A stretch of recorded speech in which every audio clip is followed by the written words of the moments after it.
Yo, it's Brian here. Today, gonna be talking about the San Francisco 49ers, as always. Well, not for the whole video today. Gonna be talking about Antonio Brown and the Raiders, and you're wondering why I'm gonna be talking about him. We'll talk about that in a second, but that, and also gonna be talking about the 49ers and Buccaneers' final thoughts for this game. It is happening tomorrow. Hopefully, you guys are excited. I'm definitely excited. Hopefully, we can get a W because it would be nice to get a first win of the season in Game 1. So, yeah, gonna be talking about those two things in particular. Should be a fun time. Hope you guys do enjoy this video. Before I get this started, please like and subscribe to support my channel. That is going to help you out a lot. Click that bell notification to do all that cool stuff. Share this content, share this channel with fellow Niner faithfuls. I'm very excited for the progress that we are making on my channel.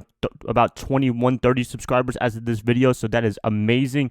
I had 2,000 in mind and I got 130 over that, so thank you guys so much. Hopefully we get even more by the time football season's over. Keep it up, just keep sharing this content and that would be helpful. Yep, that's it. Let's get this video started. Antonio Brown getting cut by the Raiders and 49ers Buccaneers final thoughts. Okay, let's talk about Antonio Brown and the failed marriage between him and the Oakland Raiders. During the offseason, the Raiders traded for him from the Pittsburgh Steelers for a 3rd and 5th round pick. Pittsburgh was just tired of him and Ben Roethlisberger feuding, and there was a little bit of jealousy issues between number 84 and Juju Smith, all that cool stuff. I'm pretty sure you guys know what the story is going on if you're an NFL fan. But if you've been living under a cave, that is what happened.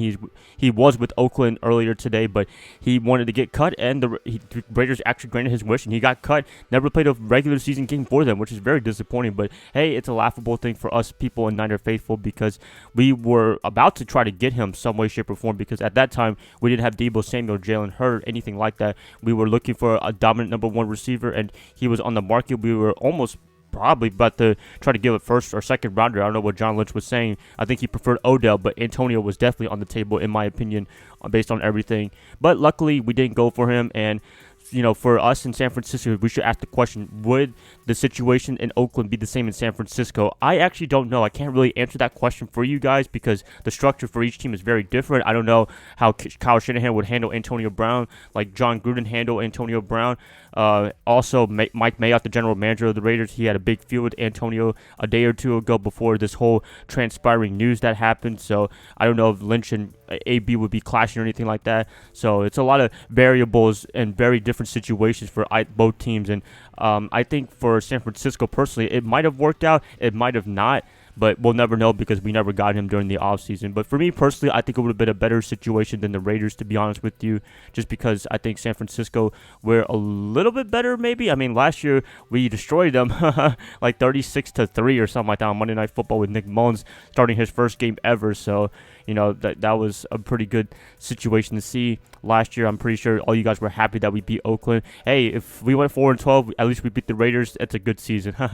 Anyways, yep, Antonio right now is with the New England Patriots of all teams. So if he wants to get revitalized or what have you, go to Bill Belichick. But Belichick would definitely humble him, definitely, if he tries to do anything too crazy, like go be a diva wide receiver, because you know how Belichick operates. He doesn't do any of that crazy stuff. And maybe if the Raiders wanted to trade him earlier today, Belichick would have been interested, but hey, he only had to sign him, so that's a pretty good deal for him. Nothing too crazy, low risk, high reward for him, and you know, we'll see what happens. But Antonio, San Francisco, it might have worked out, but I don't know. But I think it would have been a better situation, in my opinion, than the Oakland Raiders, how they handled this whole situation in the offseason. But that's just me. I don't know. Antonio, he's had 2 problems with 2 teams, so maybe in San Francisco it might have not worked out. I mean, the Steelers, they're a high-class organization. They're a very good team for the most part, and they couldn't even handle him. So, I mean, if they couldn't handle them, they're Super Bowl contenders. The Raiders, they're not yet Super Bowl contenders, but they couldn't handle him either. So maybe we wouldn't be able to handle him. But you never know what Kyle Shanahan and John Lynch relationship with AB if he was with the team. And also the team was very different for us. We had Jimmy Garoppolo running game, so he might have been mad at Garoppolo during the middle of the season. Why don't you give me the ball? Why are we running the ball so much? So, you know, it's a lot of variables, as I said, that you have to go over for this. So, yep, Antonio being released by the Raiders today, going to the New England Patriots. Should be interesting to see what they do tomorrow night when he does face the Pittsburgh Steelers week 1. Maybe that's why he signed with them. So, yep, that's it. Next up, we're going to be talking about the 49ers and Tampa Bay Buccaneers final thoughts. Keys to victory for me personally.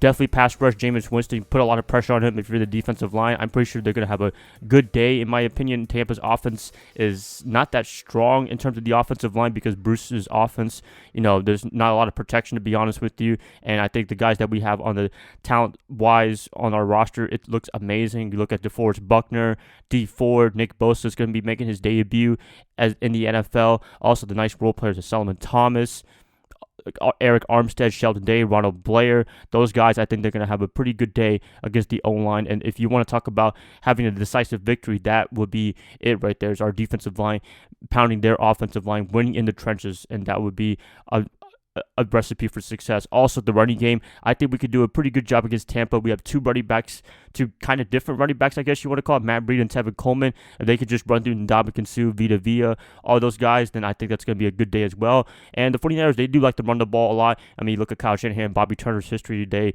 are always excellent at utilizing running backs, not just in the running back position, but they can also line up on the line as well. So, it's a lot of cool things that they can do on the offense. And wide receiving core, a little bit questionable, but I think they can do an okay job against Tampa. So we'll see what happens. But yeah, defensive line, if they can pound their offensive line, put pressure on Jameis, it's going to be a good day. Running game, I think if they can run the ball, make Jimmy G's life a little bit easier, then he can pass the ball a lot easier. So, yep, those are my two big keys to victory. Also, try to get some turnovers. If you're the defense, offense, please do not try to throw any interceptions. If you're Garoppolo or if you're a running back, wide receiver, please do not fumble the ball. Just those little mental mistakes that really cost us last year in 2018. I think if they can handle that situation this year, especially in week 1 against Tampa, then they're going to have a pretty good win, hopefully, for the Niners. So, yep, that's all I'm hoping for, a W for the Niners, and if we can do that, that would be amazing. If not, then we got to try again against Cincinnati next week. So, yep, there you have it, you guys. Final thoughts. I'm excited. Hope you guys are as well.